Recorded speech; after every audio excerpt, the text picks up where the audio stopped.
A Death in a Family. This is Persuaders, and it's an awesome episode. Another Terry Nation super classic. This is a great episode.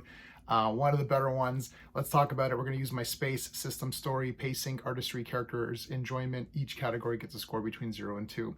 The story is a 2 out of 2. So, Brett's family, the St. Clairs, have gathered for this funeral. One of their own has died.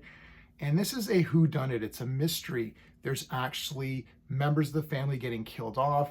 Brett, Danny start to think, well, maybe someone's trying to get up in the succession.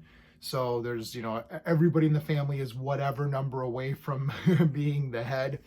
I can't remember what Brett was. He's like 7th away or something, right? So he's going to be one of the victims. There's a bunch of victims that this guy wants to kill to get to where get to the top spot. I'm not going to tell you who the killer is because I thought it was really neat the way they did it. There's a few twists. So it's an Agatha Christie style, murder mystery with a few twists, cool characters. You're always thinking, oh, is it that guy? Is it that guy? When I first saw this one, I was able to pick out who it was pretty quickly. But I'm not going to tell you why I picked the person out because that'll make you figure out that who it is as well. So even that little hint, I think, might push it over.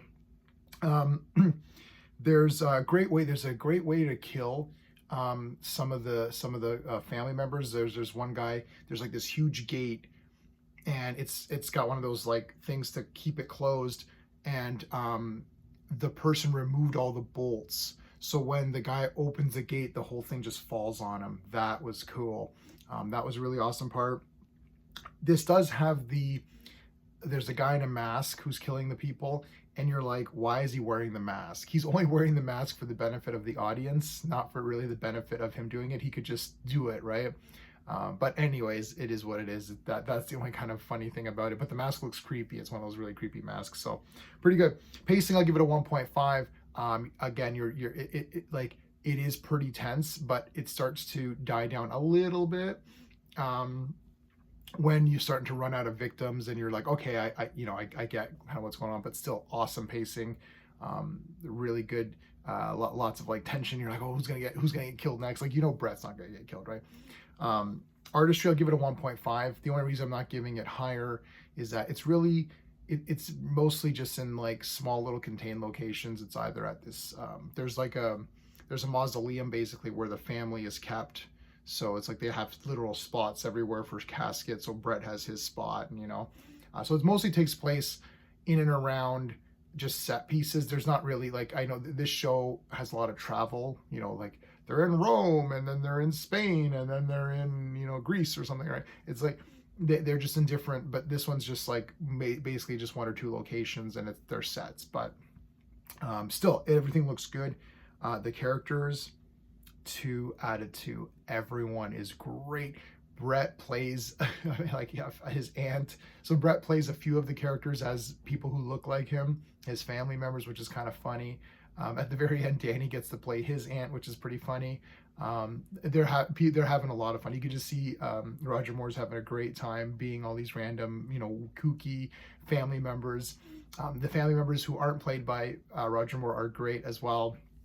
You get the guy from from Raiders of the Lost Ark and Temple of Doom, Indiana Jones, Last Crusade and Raiders. Is it Denham Elliott? I can't remember. The name has slipped me now. He plays Marcus in those. He's great in this. There's this guy who loves wine. He's like a chubbier guy, and he's making his own concoction of wine and stuff. He's pretty funny. You've got this kind of annoying Scottish guy who just plays bagpipes all the time. Like, it's like, this is super fake. The Scottish people do not do this. They don't sit around playing bagpipes all day. But they've made it pretty funny. Now there's a girl who's the girl cousin. She's a great character. She's so smart too. There's a part where the one guy tries to drug her, and she catches on, so she doesn't drink the drink. Like, she dumps the drink in the plant, and then she pretends to drink, and she's like, oh, and she falls asleep, and she's faking it. And I was like, wow, it's really smart. She's a great character. So she was good. The bad guy, the killer, ended up being really cool. All the other side characters were fun too. So this is great. Enjoyment factor is a 2. I loved this episode. It's a 9 out of 10 easy. It could probably be a 9.5 out of the 10. The pacing is pretty good. They introduce a couple of things where you're like, okay, why is this happening? But whatever. Still 9 out of 10, easy. Like, you could just say it's a 10.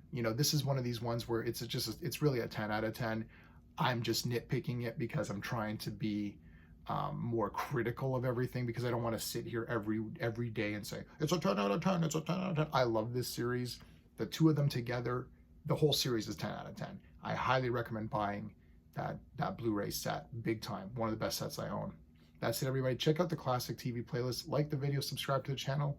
Thanks for watching. Until next time.